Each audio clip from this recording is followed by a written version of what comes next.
This is Brian with ScreenFiles.com and Review. What I'm looking at today is 2003's Wendigo, directed by Larry Fessenden. And this is a fascinating movie to me, though I need to say I didn't start out wanting to watch this movie. What I originally was looking for was Larry Fessenden's The Last Winter, which also revolves around the idea of Wendigo and the director's fascination with Native American culture and beliefs. And so I watched Wendigo assuming it was The Last Winter. It wasn't. But it's a fascinating movie all on its own. Wendigo revolves around a family who are vacationing, and it's a very high-powered family. If I recall, the mother's a lawyer, the dad's a photographer, and they're very much involved with their work. But the boy, played by Eric Purr Sullivan, who I believe played Dewey in Malcolm in the Middle, is put in touch with magical and mystical forces. Unbeknownst to him, just accidentally stumbles into these things, and he learns of the legend of the Wendigo, and he's touched by magic. It's a fascinating movie, and actually reminds me a lot of what we've seen from Guillermo del Toro, particularly Pan's Labyrinth. Yet visually, it reminds me of The Changeling by George Medak. So it's as if you combine those two, the visual aesthetic of The Changeling with the dreamier aspects of a Guillermo del Toro movie, and there you get Wendigo. It's a fascinating movie, and what's also fascinating is the realization of the Wendigo itself. It appears in two forms in particular. The first is composed of various types of bones, skeletons and deer bones and stuff. The second is a hybrid between human and a buck. It's almost like something out of Greek myth, visually. And the way Fessenden depicts this creature is just so fascinating to watch. Some of it, you might think it's silly, but the thing is, because I smiled when I saw it. I didn't think it was silly, but I smiled. And the reason being, he's trying something new and innovative. It may not be your cup of tea, but it's well worth watching how he does it.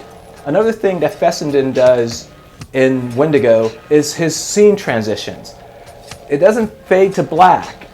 I don't recall any fade to blacks in the entire movie. Well, except for the end, obviously. But when the scene is shifting, it's like these high-speed images start popping up of various things. Toys, trees, and it's fascinating. At first, actually, I thought it was a little distracting. But as the movie progressed, the images felt connected to what was happening. It wasn't random. And the sped up images reflected the state of mind of characters, reflected what people were going through. It's actually really clever as a device. And I think I've seen similar things with other directors, but it's not very common. It's just interesting to look at. And where the comparison to Guillermo del Toro's Pan's Labyrinth comes in is that in my interpretation of the Wendigo, it's talking about the death of magic, the death of ancient beliefs. And this child, just through his openness and through his willingness to embrace it, brings it back. And it acts as an agent of the child's. It's really fascinating. It's not necessarily a horror movie, though. It's like Pan's Labyrinth. It's more fantastical. There are elements of horror and thrillers in it, but it's not necessarily a horror movie per se. It's a movie about wonder. It's a movie about innocence and the power of innocence to make dreams, to make that which has been forgotten a reality. This is just such a great movie.